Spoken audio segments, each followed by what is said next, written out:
What's going on? Welcome back to the channel. This is Star, and thanks for checking out the video. So, fans of Star Wars games are a little bit different from your average gamer. We'll play other stuff, sure, but our dedication to the Star Wars brand gives us a bit of a different perspective on things from the rest of the gaming community. Over the last couple of years, we've had some huge hits, like LEGO Star Wars The Skywalker Saga and Jedi Survivor, and for your typical gamer, that seems great, on paper. But for people like me, and probably you if you're watching this video, it's just not quite enough. The releases have felt really few and far between. Not to mention, Star Wars games also have an unfortunate habit of getting either canceled or delayed, and that's a fact that we're just all too familiar with at this point. Today, I want to talk about a game that's been really up in the air ever since it was announced, the Knights of the Old Republic Remake. There has been such a back and forth with this game.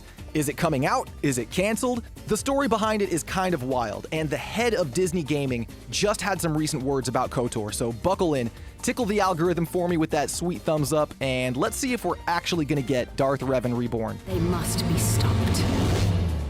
So, the game got announced way back in September of 2021. This reveal trailer generated so much hype, and it got millions of views online. The original game was made by BioWare, but the developers behind this remake were Aspyr Media, who've actually had a lot of experience with remastering older Star Wars games, like Republic Commando and Racer Revenge. This iteration of KOTOR is, of course, a remake and not a remaster, but Aspyr's experience in Star Wars in general made us feel like they were a perfect candidate for this game.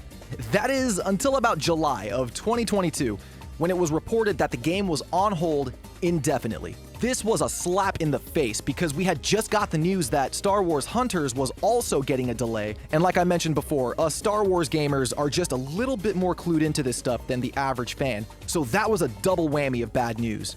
The next month, in August, it was reported that the game was back on track, but that development had moved from Aspyr Media to Saber Interactive, which is another developer within that same umbrella. They're both owned by the Embracer Group. The whole Embracer Saber thing is really weird, but bottom line, Embracer is the company behind the KOTOR remake. For a few months there, it seemed like things were back on track and going well. Sometimes no news is good news.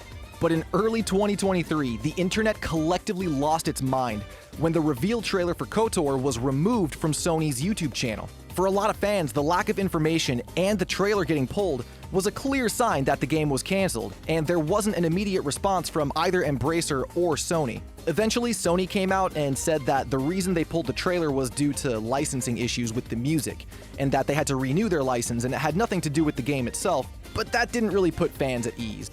Almost a full year later, we got that news from Jeff Grubb, who's a really reputable insider and who usually has spot-on reporting. He reported last month in November that, quote, the game was not being worked on in any way. Full stop, it's not being worked on at any studio. That was a punch to the gut for a lot of us. We are really feeling the lack of Star Wars news in general, and the games are kind of the last bastion of hope. But when we get news of Star Wars games like this getting delayed or canceled, that well of hope runs dry really fast. It turns out, though, that reporting from Jeff Grubb may not have been totally accurate. Jason Schreier of Bloomberg gave a conflicting report saying, quote, I can't say whether the KOTOR remake will ever actually come out, but yes, two people from Saber Interactive tell me they are still on it, despite recent rumors that nobody is working on the game. So, allegedly, the game is still on, but there's still so much ambiguity around it. It's kind of weird, right? That brings us to today and what the head of Disney Games, Sean Shoptaw, had to say about KOTOR. He sat down in a recent interview with Axios, and in that interview, Mr. Shoptaw was asked about the KOTOR remake and about Disney's place in the gaming industry in general. Apparently, there's a lot of conversations happening internally within Disney to turn it into a leading giant within the gaming industry. There's rumors that a lot of top Disney brass is really pushing CEO Bob Iger to acquire major publishers like EA and just having them under the Disney umbrella. The company has gone on record in the past saying that video games are not their forte, which is why they typically outsource their major IPs to leading developers and publishers. If these talks are an indication, though, we might see Disney start to make some moves to position themselves as a leader in video games and start making more games in-house. Of course, this is all still in the planning phase, but just know the conversations are being had. As far as KOTOR is concerned, Mr. Shoptaw was asked directly about the remake in this interview, and he says, and I quote, "Not a lot I can say on that point for some hopefully obvious reasons, but KOTOR is obviously an incredibly popular game, one that we are incredibly proud of and think there's still a lot of demand for. I'll leave it there. Do you see what I mean about ambiguity? This is the literal head of video games at the Disney company, and even he can't come out and directly say whether or not the KOTOR remake is still happening. Honestly, no, it's not all that obvious why he can't say a lot about it. I understand NDAs and not giving away too much about the game itself, but is it really too much to just say, yes, the game is still being worked on, or no, the game is currently on hold? I get the impression that even he doesn't know what's going on with it, which is currently making me do that Jackie Chan thing. So, to come back to my original question, is the game still coming out? Not likely. We don't know. Some people at Saber claim it's still being worked on, but Disney themselves don't seem to know, so we'll chalk this one up to inconclusive for now. In 2024, we're supposed to be getting 2 new games in the galaxy far, far away.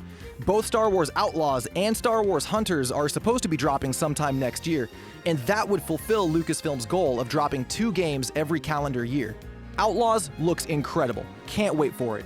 Hunters has sadly been plagued by delays ever since 2021, but assuming everything is still on track, that's going to cover next year's Star Wars games. After that, though, Difficult to see. Always in motion is the future. Survivor was a tough act to follow, but Respawn Entertainment is in the kitchen, cooking up 3 new Star Wars games, and we also have Amy Hennig's Star Wars game and Star Wars Eclipse later down the line. If you want to know more about these games, I have this awesome video going over all of them. Definitely check it out here if you haven't yet. But KOTOR is the outlier today because it's the only Star Wars game in development that is a remake and not an original creation. That brings with it a whole list of other expectations and fan demands, because we're not talking about something that nobody has seen before. KOTOR has been a thing for over 20 years, and the game's fan base is passionate about it on a whole other level. That's why this tug of war of, is it coming out? Is it not coming out? It's just been really frustrating. Yo, shout out to the channel members and everyone who watches and likes the videos. All of this can happen because of you. This channel is going through something of a remake itself. I'm still focusing mainly on Star Wars games, as you can tell, because I have a genuine passion for this franchise, and I do like making content on it, but the floodgates have just been locked tightly for a few years now, and I need to do what's best for myself and the channel. You might see me experiment with a few new things here and there. I just want to say that I would deeply appreciate the same level of support on that stuff as you guys show my Star Wars content. I know it won't be for everybody, but we're kind of throwing poodoo at a wall and seeing what slides down the slowest at this point, so thank you guys once again for watching this video. If you're new and you want to see more Star Wars video game content, consider subscribing or becoming a channel member. There's a bunch of cool perks for members, and just one little click for you is a huge help for me.